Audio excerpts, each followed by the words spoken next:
all of us must learn to waste less energy. Simply by keeping our thermostats, for instance, at 65 degrees in the daytime and 55 degrees at night, we could save half the current shortage of natural gas.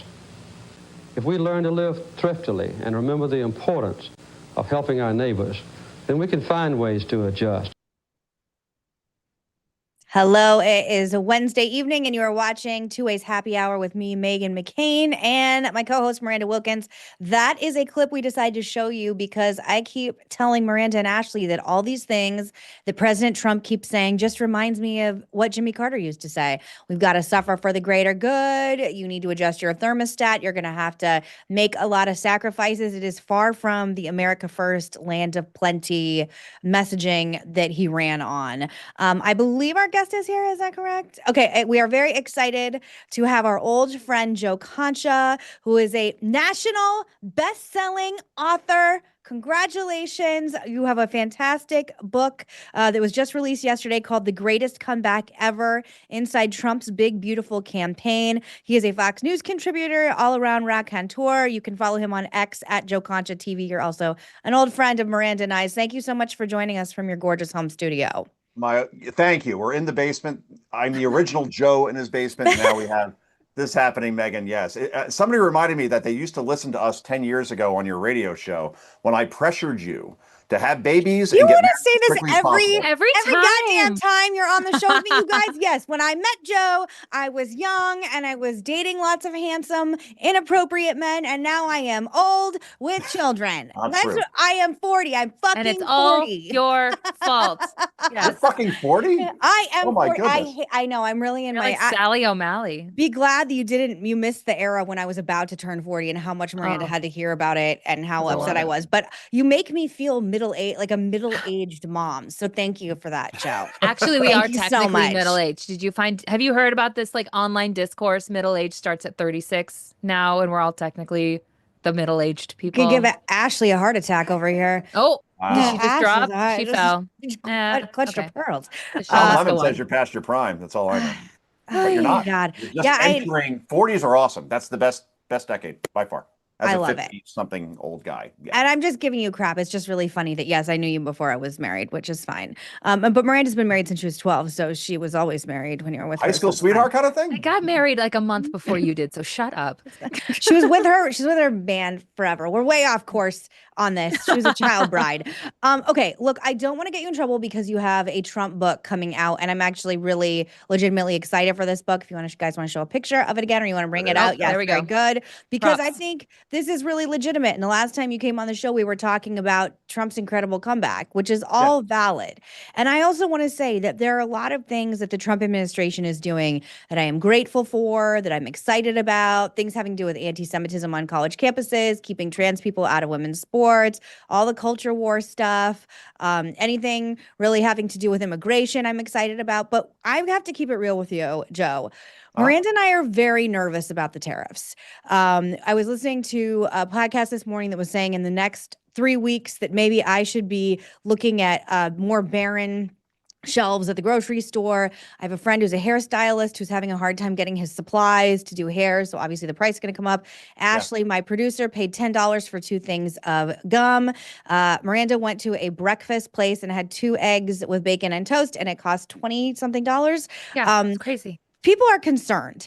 And then this morning when I got up after I took my kids to school, because I have kids, the U.S. GDP, it was announced, shrank by an annual rate of 0.3% in the first quarter of 2025. And this is the first negative reading since 2022. I just want to show you a short clip from Trump's interview with ABC's Terry Moran yesterday, talking about the number 4, the transition period. Gotcha. Concerning the tariffs, which economists say are going to raise prices, you said, quote, hang tough. Yeah. It won't be easy. You said that to the American people. Is that what Americans should expect, some hard times? I've said that during my campaign. Look, we won a campaign by a lot. We won all 7 swing states. We won the popular vote by a lot.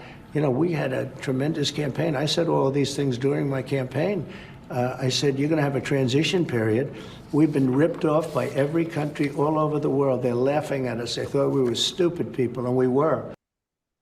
Okay, so Joe, Are you nervous? I don't like any kind of messaging that's ever that Americans have to suffer because they suffered a lot in the last 4 years under Biden.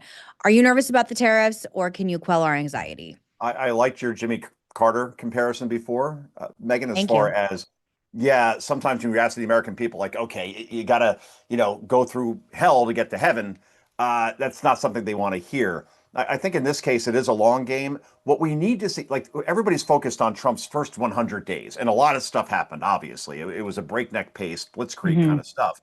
The next 100 days are the most important of his presidency because unless we start hearing about tangible deals, right, as far as zero for zero tariffs with the EU, with India, with Vietnam, most importantly, something that's better with China, then we're going to continue to see exactly what you described, which is things people don't like, where costs go up a lot higher than they would like. But then again, they're kind of used to it from what they saw during the Biden years. But overall, they have to pass that, what Trump calls the big, beautiful bill as far as extending the tax cuts. And then once they get some tariff deals, and if it just becomes a domino effect, then 100 days from now, I'm happy to come back on here and Hmm. let's see where we are, because this is a long game at this point. Like, people forget that Trump has been in office for 3 months. I mean, that's Yeah. amazing. It feels like 3 years. There's still 45 months left in this presidency. So I think he's looking at it from a long-term perspective. And then anybody who talks about like their 401ks and wow, the Dow Jones, where is it? Well, all I know is I'm an old man. So I started my 401k back in 1995 after I got out of college.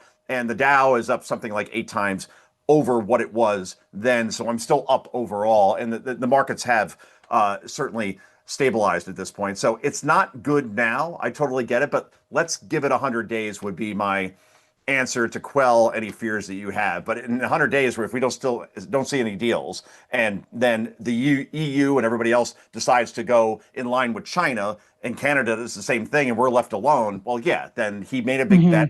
He would have lost, and the Republican Party would have squandered the House, the Senate, and the Oval Office over a bet that shouldn't have been made. But I have a feeling that given Trump's track record on tariffs, he's done pretty good on this so far. So let's see how it goes. That's my answer. Let's see how it So, goes. so you think we should hang tight for the next 100 days? And that's, by the way, my friends, I have friends who are like very hardcore MAGA, like really trust Trump, and they're saying the same thing. Like they're, even if there's like a little bit of anxiety, they feel like, but I'm just not a trusting person, like in general. And I do want to show you this one picture, number 6, of the empty ports in Seattle.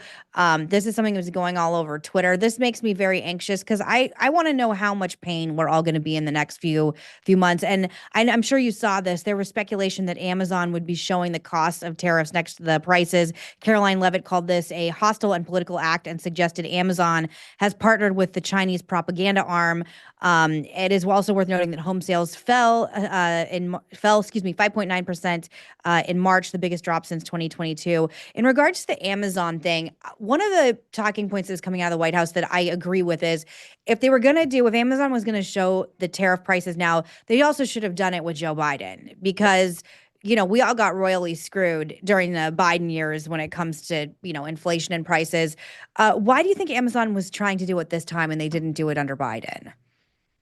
Well, probably because if you read the Washington Post, for example, which Jeff Bezos owns in addition to Amazon, the Washington Post has never endorsed a Republican presidential candidate, like, ever. Like, they not even once. So if you like Carter or you like Mondale, you like Dukakis, you like Kerry, you like Gore, they all went in that direction. So I guess Bezos was doing this. It certainly drew attention. Trump said he had a call with Bezos yesterday and said that it was a nice call. They solved the problem. So maybe we're not going to see that tariff jump now at this point. So, I agree with you. And by the way, I just want to let the audience know here, because I love two-way.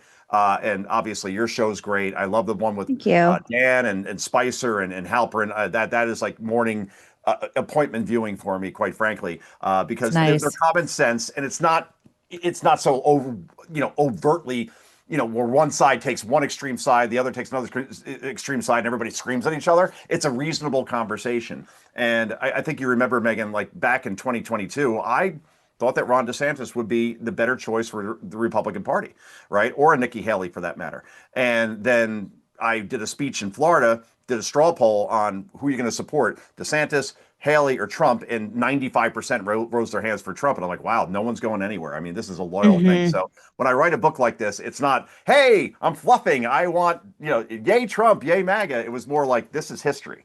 And what we I don't feel that way about you. Okay, good. I just want to make sure the audience knows that, though. Yeah. That's all I'm saying. Like, I just try to come from a common sense perspective, and that's where we're at. So thank you. Mark, first of all, before we move on from this, Miranda, is there anything you want to ask Joe? I want to ask Joe about the housing thing, because that's pretty scary when they say that these are the worst numbers they've seen since 2022, on track to look like 2009. Do you think that this is a trend that maybe these millennials that have been biding their time and begging and pleading and waiting to buy a house, is this going to be their chance? Or are we not going to get the kind of bubble burst recession that everyone's been kind of crossing their fingers for? Yeah, I mean, 2009, that was totally based on those loans, right? That people could Right. pay zero interest to people that had no business getting those sort of loans. So yeah, it is scary. And it's not just, millennials, it's, Generation X like me, where my wife and I, like, nice little studio down here, sure, but the house overall is 2,200 square feet. It's, a big apartment that we live in that actually poses as a house, and we want to get something bigger because the kids get bigger. We got 2 dogs, 3 frogs. It's insane here. But I'm serious about the 3 frogs. I mean, I've been renting. I've got 2 kids. I've been renting this whole time. I'm about to be 42, so I live in Los Angeles. I'm ready to buy. No, I believe it, but with mortgage rates where they are, right? It's not. Let's put it this way: when we got this house, it was at 2.4%. I mean, that's so nice. Why would I want to leave this to pay that? So yeah, that's a big problem. And all I could say again is, let's see how this plays out.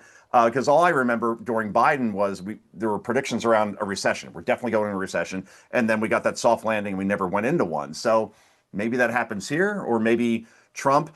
Not so much Trump. I would look at Bessent, right? As far as the Treasury Secretary, I think that's a smart guy. And if you trust him, you say, all right, give it 100 days. Let's see where we're at. But if it's not going the way we think it should, and we see something like 2009, then this presidency is over, and AOC is your next president.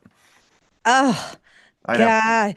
Well, speaking of, oh, God, she's not going to be my next president. I can't. I'm kind of moving. The show just melted down. Uh-oh. I have suffered enough, Joe. I have suffered enough. Sorry. But on that vein, because we should move on from this, and I appreciate everything that you're saying. And like I said, I think be patient and wait 100 days is very, very solid advice.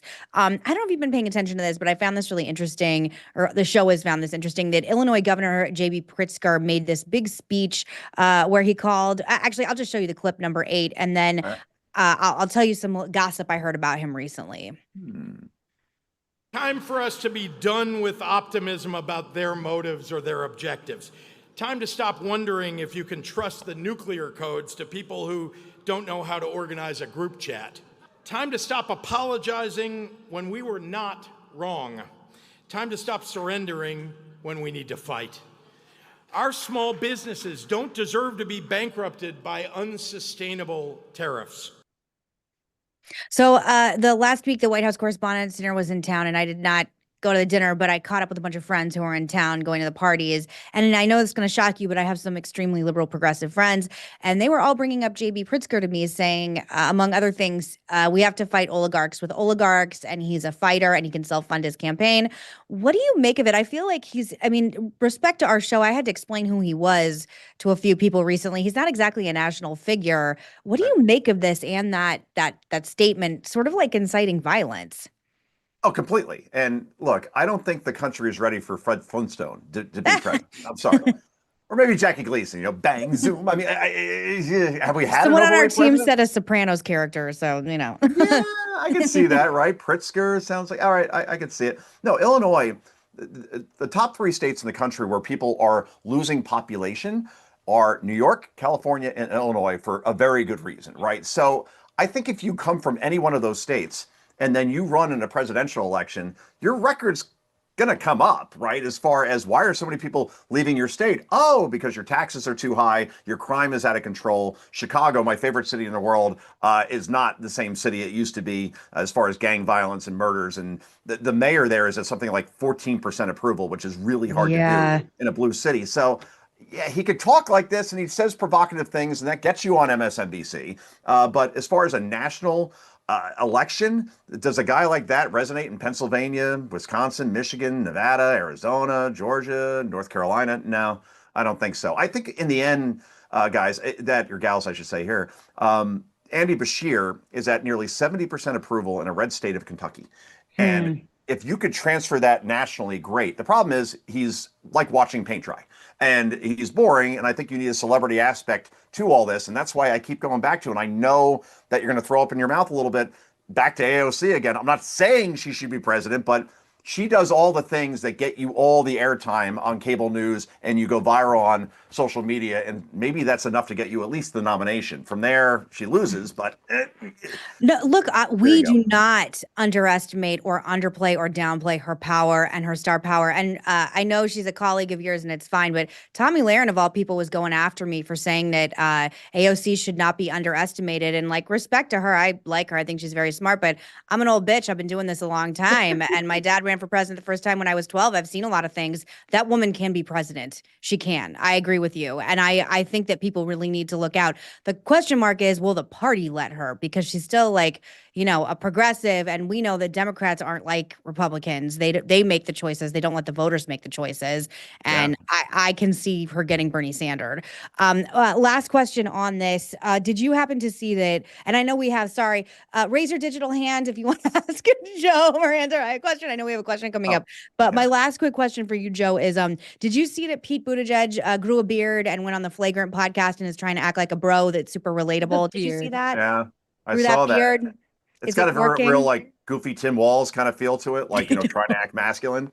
Like, remember when Walz like changed, you know, a filter in a car, but the filter was already clean for. He's playing Madden with AOC, and he says, you know, AOC runs a mean pick six. As a football coach myself, I can tell you don't run a pick six, but I won't get into the weeds on that. Or when he tried to shoot a shotgun and the shells fell on the ground, that was my personal favorite. He didn't know how to load the gun. So I like Pete's the guy who beard. I'm drives just like the going to say electric it. bike to work. I like the beard.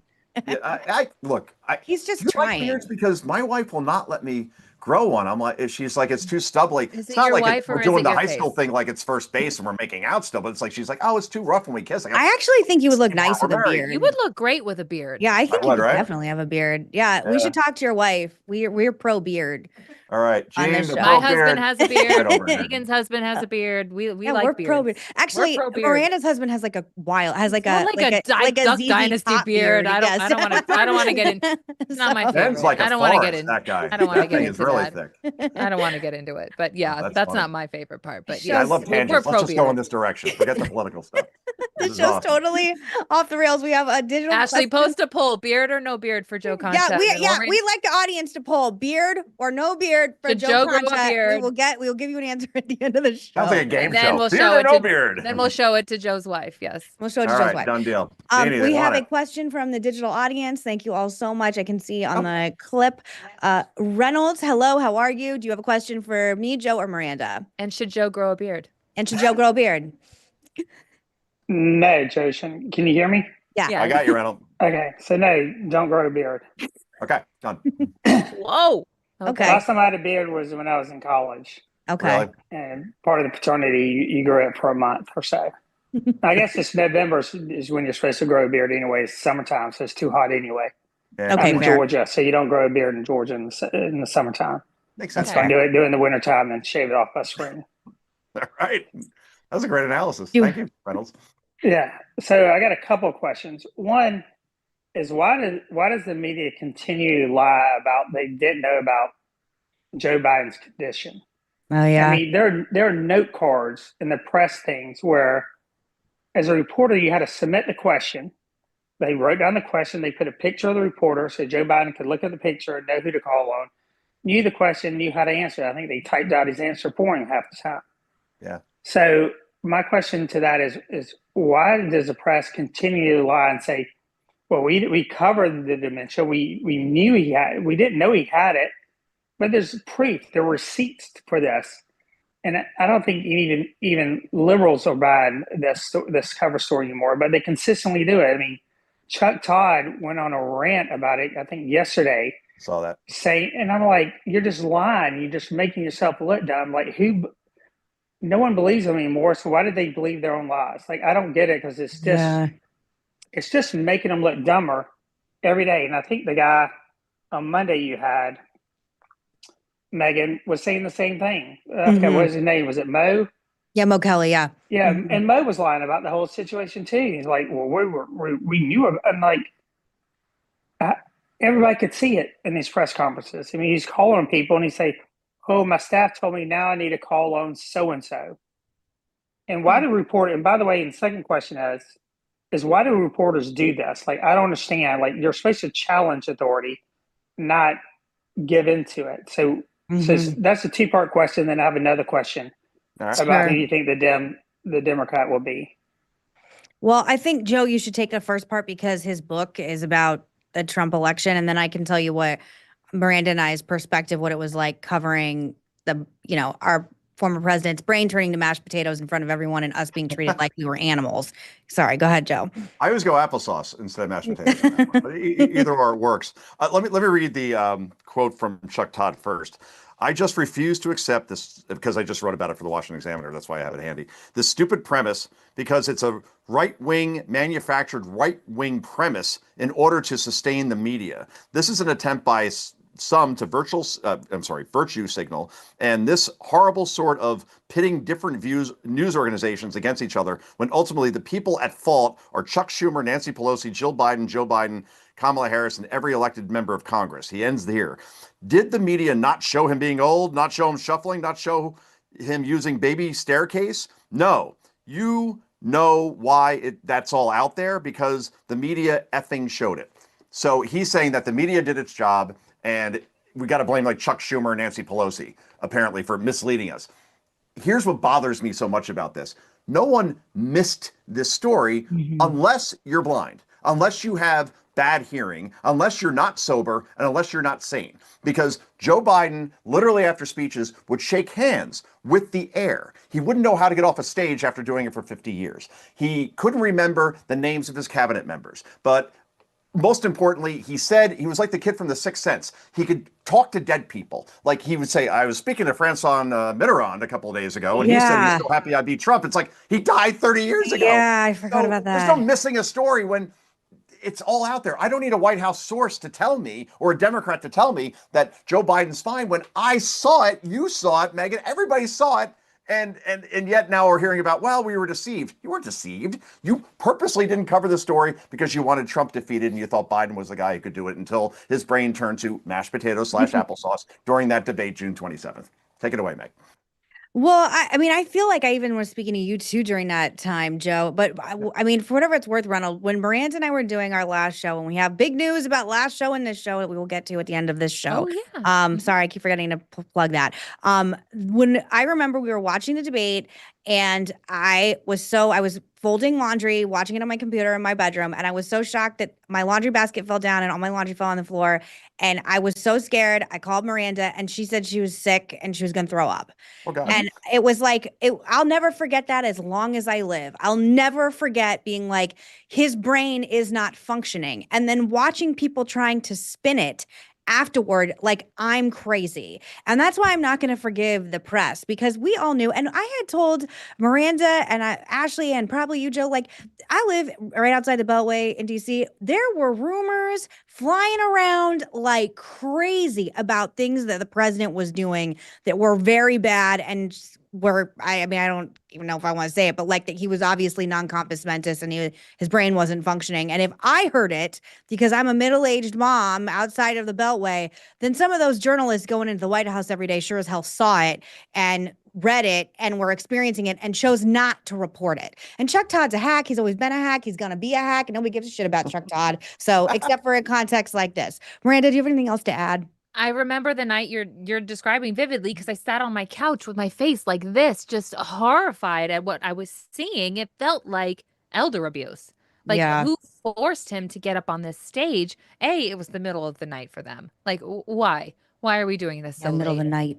It was so late. Yeah. But two headlines. But all these events leading up to it too, it's just him wandering off the stage and turning around. I mean, when he went to the Amazon and he just started walking off into the jungle, it's just everything that was happening with this whole presidency the last couple of years. It was just so forced and so staged, and everything was just wrong. So to say that his brain was turning to mush or mashed potatoes or applesauce or whatever, sure, it's insensitive, and we're trying to bring a little levity or brevity to the situation because it's hard to watch someone that we've respected and we've cared for, but at the same time, the people around him were doing a terrible disservice to his Yeah. legacy and him as a human being. And Yeah. then just the cherry on top was this Easter photo. They wanted their because own that power. was They just wanted to crazy. stay in Yeah. power. Jill Right, Biden wanted exactly, power. Hunter Lisa. wanted protection, like all of those things. Now, listen to these two headlines. This is June 11th, 2024. All right. So less than a year ago, 2 weeks before the debate, Washington Post. How Republicans use misleading videos to attack Biden Please. in a 24-hour period. Here's a subheadline. Such deceptively edited videos, known as cheap fakes, have become staples of Republicans' attacks on the president. All right, here's New York Times, June 21st. So this is 6 days before that debate. Videos of Biden are clearly manipulated to make him look old and confused. So Chuck Todd, take not one, but two seats. Yes, we showed videos of Biden maybe falling down or falling up the stairs of Air Force One, but every time that happened, we were told these are manipulated or it's not a big deal. And that's where But they did the same they thing didn't for miss any Trump story. getting in and out of the garbage truck when he, his foot went one way and his arms went the other way. So it's fair game on both sides. I want to say Trump's in a little one better shape. Wait, final Well, thing, but you know what Reynolds, I mean. and then well, real I know what you quick, mean. I got two more questions. sorry, just one final thing on this, and then we'll move on. One of the things, I think one of the reasons why I ended up even joining Two Way to begin with was because I came on Mark's show during that time, and I said, my dad had very serious debilitating brain cancer that has a lifespan estimated, if you get it, between 9 and 14 months. My dad lasted around 13 months. Yeah. Did you ever see him in public? Do Nope. you have a picture of him? Do you know what he looked like? Fuck no, because my family protected him and made sure that he had dignity while he was sick. I think the Biden family are ghouls. I think the fact that they let him go out in public and humiliate himself, and now this is his legacy of a man who was in office for decades. They're still putting him out. They're Yeah, still it's very sad. allowing him to go out. Anyway, we could talk about this for the entire rest of the show. We'll get to the next thing, but it's the great scandal of our time. Oh, and by the way, last final thing, Jake Tapper's book. I like Alex Thompson. I respect Alex Thompson, but you choose to partner with Jake Tapper for this book. I have no energy, time, anything. Jake Tapper was one of the great propagandists for that during that period of time for Joe's health. Your next question, Reynolds. Sorry. Yeah, well, you didn't answer the second part. Sorry. I got two more, so bear with me. The second one is, why do reporters submit questions? Like, that's not a real press conference. Like, why did they allow it? Like, they would never do it for Trump. If Trump said, you can ask me a question, but you first have to submit it. But they did it for 4 years with Biden. Like, why did reporters do that? Like, that's not reporting. That's just propaganda. So why did they allow that to happen? And that's the reporter's choice. Reporters can stand up and say, I get to ask my question without the knowledge of the politician before I ask it. Joe, what do you think? I think it's access, right? So, Reynolds, I think you're talking about the LA Times had a reporter that submitted a question on a chipset of South Korea and some sort of trade deal that Biden obviously couldn't answer in any sort of articulate way. And we literally saw a photo of Joe Biden being told, you will stand here, you will call on this reporter first from the LA Times, and she is going to ask this. And you saw the question, and then in real time, she asked the question, and Biden sounded pretty good in his answer because he knew what was coming. No, I think most reporters, and you could call me naive on this, I think most reporters wouldn't agree to that. Like, no, I'm not going to submit my questions. And if you want, I could tell you general topics I want to talk about, like with the cable news hit, Meghan. Like, we don't know the questions we're getting, whether it be on ABC or whether it be on Fox or CNN, but we do know general things that we're supposed to talk about because we have to prepare a little bit, right? It can't just be, hey, Joe, these tariffs with Vietnam, explain how that's going to work. You can't just go into that blind. But as far as like getting questions in advance, I think the Biden White House intimidated some reporters and said, if you want access, if you want first question during a press conference, you want an interview, you'll give us the questions. And I think some did. And that's why more people trust gas station sushi than they do the media at this point. All right, so last question Reynolds. Yeah, go ahead. is, why didn't someone go down and ask Congressman Clyburn who he wants? Because he's going to have a bigger effect on who becomes the Democratic nominee. That's and fair. No, there's no way he's going to support AOC. So she's That's dead in the water. Fair. Like, you got to get Clyburn's endorsement, or at least approval, or you're not going to win because they're going to put South Carolina first, and that's going to clear 70% or 80% of the field. And if Clyburn doesn't like you, you're dead in the water. So Who do you think he'd like? Yeah. I'm a Republican, so I have no idea. Yeah. But You're right, Reynolds. I would suspect. Yasmin Crockett? I mean, I could, Warren Buffett always sort of gives investment advice. I don't know who the winners are, but if I know who the losers aren't, I don't put money on the losers. So if you look at Clyburn, losers are AOC. She's not going to get it. I don't think Buttigieg will get it. He won't get it at all. Elizabeth Warren wouldn't get it. So, I mean, I would think Gretchen Whitmer, maybe? Can Gretchen I tell you? Whitmer could. Andy Bashir could. JB Pritskar of Illinois won't. Wes Moore. That's the other person I Moore. would be looking out for. That would Wes Moore would The be one- it. So there are probably What about three Beto? people he would give it to, but The whoever one, gets it has Is a it leg Beto? up. Oh, Miranda, Is it that's Beto? genius. Well, the one tea leaf Genius. I would read with that is Congressman Clyburn has a very famous fish fry that if you're invited to, it's considered like a tap on the head of acceptance kingmaker, to like the yeah. next elements of power. So I would be watching, quite frankly, who invites us to his fish fry this summer. And I've never been invited. I'd love to be, but I don't know if he invites Republicans. I actually really like Congressman Clyburn. I agree, though, he's an absolute kingmaker in the South. Was the reason Joe ended up becoming president. Hugely influential in the Black caucus, hugely influential in the Black community. I completely agree with you. And socialism does not pull well traditionally with the African American community. So you're right. I think you're So I think right. didn't Clyburn, did he back Obama or did he back Clinton in that race? I would In think 08? Obama.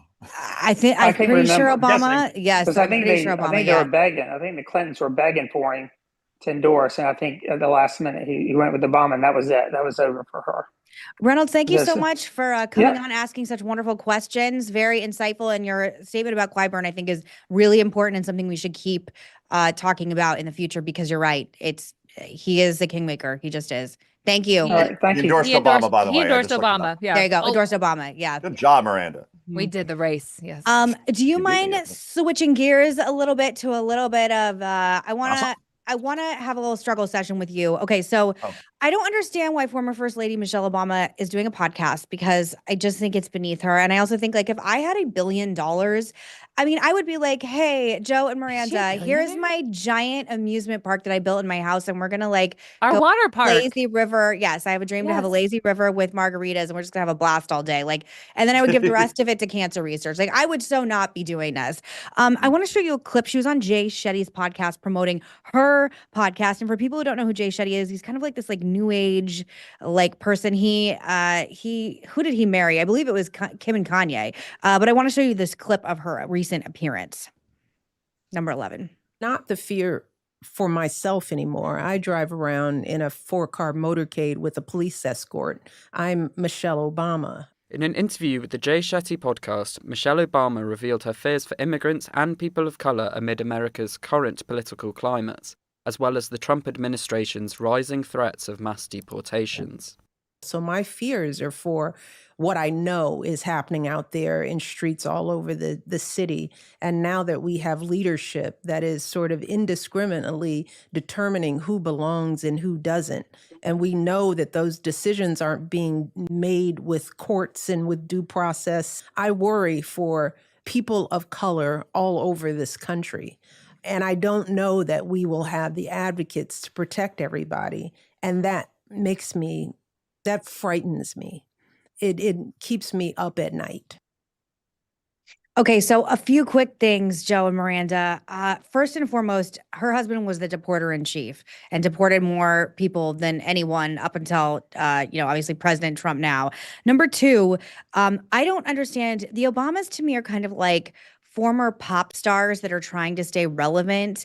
They have no power in politics anymore. In fact, I would make an argument that if they endorse you, it could actually be a hindrance at this point. One of my favorite things about Trump is how he's completely neutered and made the Obamas and Oprah completely toothless when it comes to and all celebrities in general, like Taylor Swift, when it comes to endorsements in politics, Beyonce, all of it. Joe, why is she so...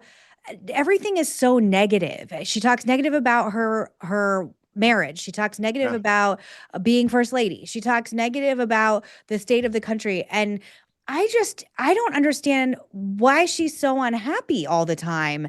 And I don't understand why she's doing these kind of interviews because I think it's hurting her brand. If I had the house that the Obamas do, that basically has its own zip code on the water in Martha's Vineyard, I'm pretty sure I'd be a happy guy, right? I Yeah. mean, she got to be first lady for 8 years. Her husband came out of nowhere to win that race in a very electrifying fashion. Great on the stump, all those things. But I'm guessing here, but it just doesn't seem like the marriage is going all that well, right? And maybe that is now reflecting itself in the podcast. So look, I'm looking at the podcast here, right? Episode 1, 335,000 views. All right, that's good. But by the time you got to episode 6, she was down to 63,000 views, right? So that's a huge, huge drop. So it's not resonating, whatever she's doing at this point. And then to your point about the Obamas overall, we got Donald Trump because of Barack Obama's presidency. I mean, Yep. let's face it, that was a referendum on him to a certain extent. Yeah, on Hillary, but people wanted change, just like they wanted change with Barack Obama when he went up against your dad in 2008, and both were seen as outsiders, even though they come from different ideologies. They were seen in the same way as like these electric figures that were really good on the stump, and therefore they're not part of the Washington swamp, and let's give them a chance. So Obama to Trump, and now we saw during the 2024 campaign that I talk about in the book, where Obama basically tried to bully black young men into voting for Kamala Harris because of her race and because of her gender, and people resented that. And then we saw Trump get these numbers like we've never seen for a Republican before, despite being called a racist over and over. So yeah, I the only word I could think of, if we're playing in fill in the blank, the Obamas are, that blank word is overrated. I think in the end, the presidency was overrated, and I think to this day now, people talk about, well, if Obama could run for a third term and he went against Trump, Obama would crush him. I'm not so sure about that, because I think that you made the perfect analogy before. They're the band that you really loved in the last decade that you're kind of like, yeah, whatever now. Does that make sense?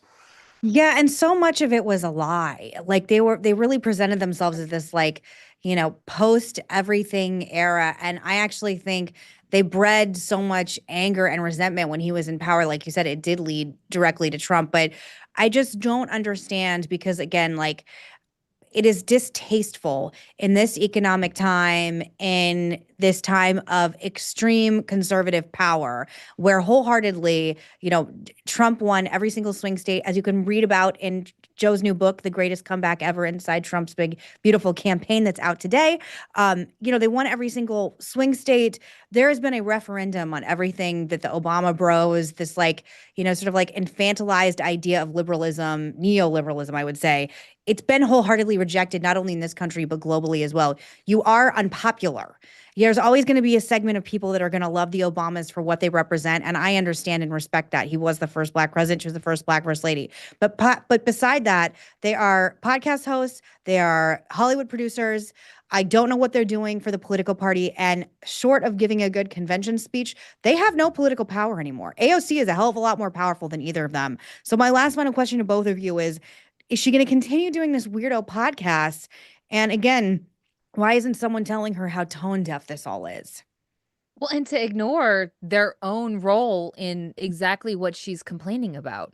She's not representing the facts and the truth about their own deportation and immigration policies. Like you said, Obama did the exact same things with the kids in the cages and deporting actual American citizens. And actually, I was reading a statistic that said Obama actually deported more people than Trump has by this point. So to say that Trump is doing all these things and she's so scared for the Americans and stuff, it's just being reported more because it's Trump doing it, or Trump's ICE or Kristi Noem or whoever, and they're doing it in a more flashier way. But Obama did it the exact same way, and he did more, and he did worse. So for her to go on this podcast and try to paint MAGA out, and you know me, I am not a MAGA fan, I'm not a MAGA person, but we can't ignore the truth and we can't ignore the facts, no matter how ugly they are. So if she were to come on the podcast and say, listen, we made the same mistakes, please learn from how we did it, and maybe we can be more effective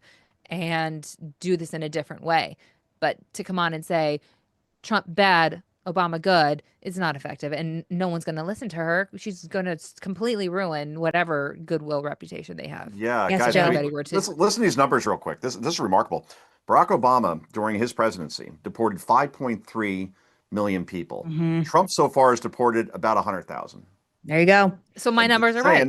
He also droned the hell out of a bunch of people in the Middle East, but that's a whole other Oh, yeah. conversation. Like, I mean, whatever. My last final question for you, Joe, because we're running short on time and we do have an announcement at the end. 2028. I know I normally hate this question, but you are very insightful.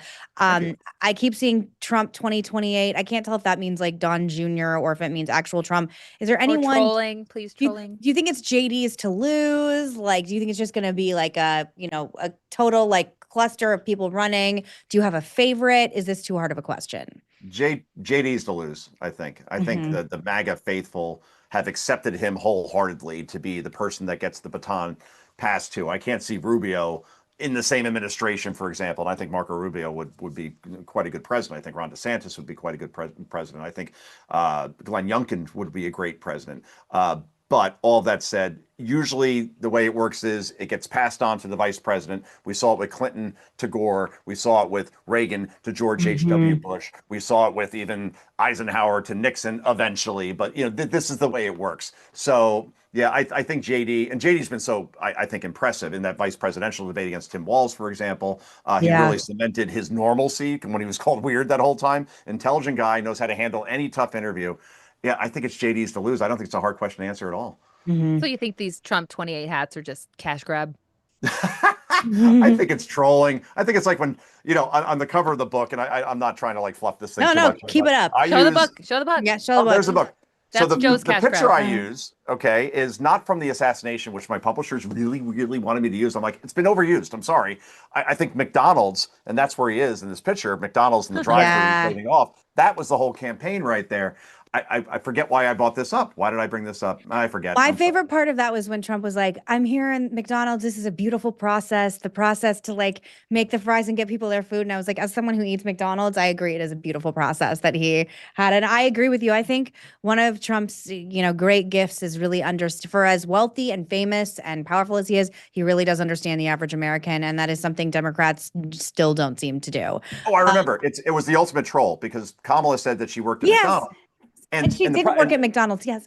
Well, it's easy to kind of figure out that she didn't. For starters, if I worked with somebody who was vice president and ran for president, I'm pretty sure I would raise my hand and be like, I remember working with her. Yeah, absolutely. No one did. But more importantly, she wrote 2 memoirs about her life. She ran for the Senate. She ran for president in 2019. She was the vice president.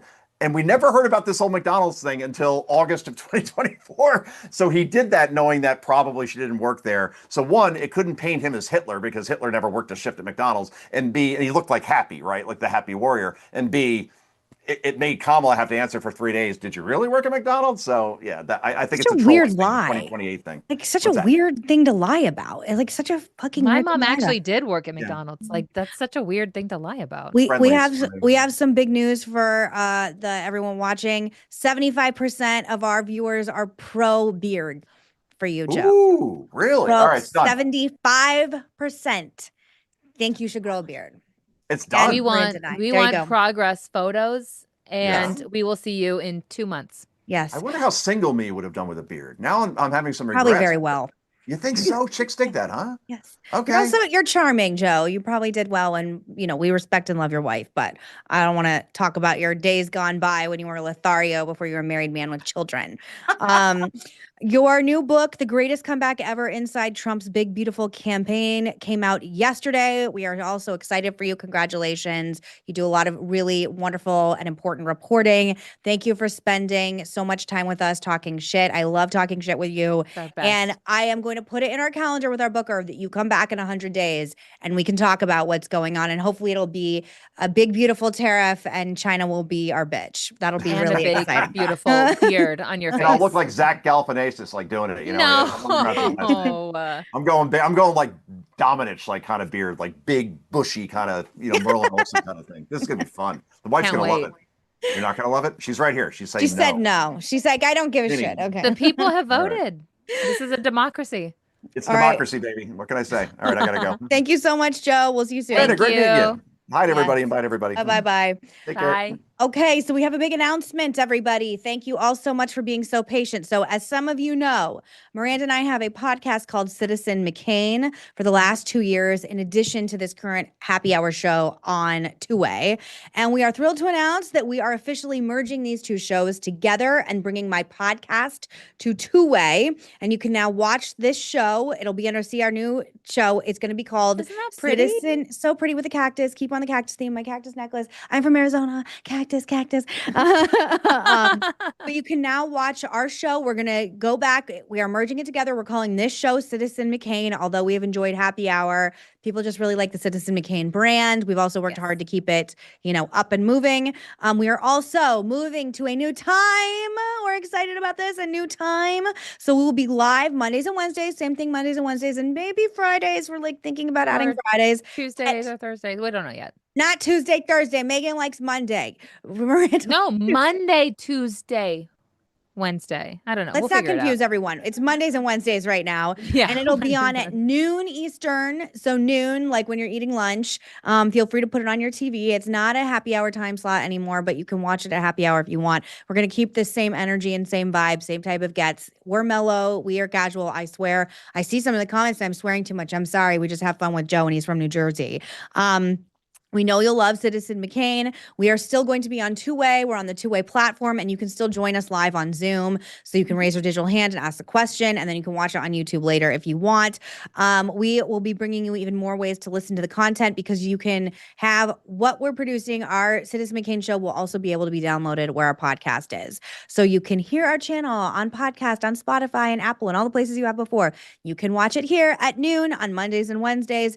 And starting next week, we're going to have a brand new channel where we're going to be posting all of this. But again, Two-Way, still our company, still our bosses. We're so proud to be a part of this amazing growing brand. So check the Zoom chat, the YouTube chat, and the video description on YouTube for the new link for the new channel. After the show is over, you can also head on over to my Twitter, the Two-Way Twitter, or my Instagram to get the new link. So basically, to cut this down to a shorter talking point, we are moving to Mondays and Wednesdays at noon. We are taking the Citizen McCain brand and merging it. This show will now be called Citizen McCain. And the podcast, this show will now be on the podcast. You can listen to it if you don't make it live. And you can still ask digital questions. And I hope everyone can join. I know some people, it's a different time slot, but we're really looking forward to it. That is a whole blah. Anything you want to add? Well, and don't worry, we're still going to cover the same topics. We're going to still have the same kind of guests, and it's still going to be Meghan and me. So we're excited to do this, and we're going to launch it Monday. We're launching Monday, starting brand new on Monday, and we still have Cinco Ashley. de Mayo. Ashley's still here, so Augie will still come on, and she's stuck producing this show. Miranda's still here. Okay, we have 3 minutes, so we wanted to get to this topic, but just really quickly, Miranda and I are obsessing over Katy Perry's really horrible concert, and we want to share with you this video. You have to see the video. This is post-astronaut Katy Perry. She's on tour right now. I mean, once an astronaut, always an astronaut, right? Watch this video. If we can watch it. Okay. Now look at this. My favorite. I am not a dancer. I think I could do this. Go, girl. I think Miranda and I giving nothing. Give us nothing, Katie. Is that a dinosaur? What is that? Yeah. This is like me when my girls are trying to teach me TikTok dances and I'm just trying to learn the movements. Okay, they said drop it, but I think the point of this is that Katy Perry now bombing so hard with her launch to non-space space, to the edge of space, and now having what is universally being panned on social media. She's being dragged for her shitty dance moves and just overwhelmingly showing what has been regarded as a terrible concert. What is going on with Katy Perry? She used to be cool. I remember a time when we were I was in college. I liked her and I listened to her music, and now, my goodness, you could not pay me. And the cherry on top is that that concert we just watched, that horrifying video from, was her show in Mexico City. Lady Gaga opened her concert in Mexico City the next day, and she had to follow that. She went to the Lady Gaga show, and oh my God, could you imagine just having to be in the same existence as her? Lady Gaga puts on an incredible show. Yeah, she's incredible. The fact that The fact that she's like fighting ninjas and aliens with a lightsaber and they're 7 feet away from each other. It's just It looks like a bad mortifying. high school play. And Katy Perry also came out and made some comment on like a chat forum where she was talking about how like the internet's bullying her. And I think it's really important in life, especially if you even have like, you know, a modicum of fame, to have people around you who are going to tell you when you're talking like an asshole, acting like an asshole, or you're just failing. And I think she doesn't have anyone around her to keep it real with her. Like again, as we talked about, like going up into space was a huge epic fail, particularly during this moment. Clearly she should have been practicing dancing and singing instead of going into space. And she's just making a lot of really bad career moves after another. And I was really hoping for her comeback after the last album, but I don't really understand what's going on. And I think much like Taylor, who is now taking a break, she should take a break. I know she's on tour, but she should take a break. She doesn't have her husband or Orlando Bloom to say this choreography ain't it. These costumes think are he not cares. it. These faces are not it. Everything, just all of it. Everything is bad. It needs to be scrapped. Miranda's going like this. All right, we are going to stay. Ashley's going like this. Sorry. Okay. We are going to stay very hard on the Katy Perry beat. Don't you worry. We'll be keeping you updated live. Katy Perry, along with the tariffs, we'll be giving you this extreme Katy Perry content. And just a reminder, we start next week. This show is now going to be called Citizen McCain. Our podcast is moving over here Mondays and Wednesdays at noon. I cannot wait to see you. Thank you for joining and asking questions on our live Zoom. We look forward to talking to all of you. And we'll see you next week at noon, Mondays and Wednesdays. Thank you for watching.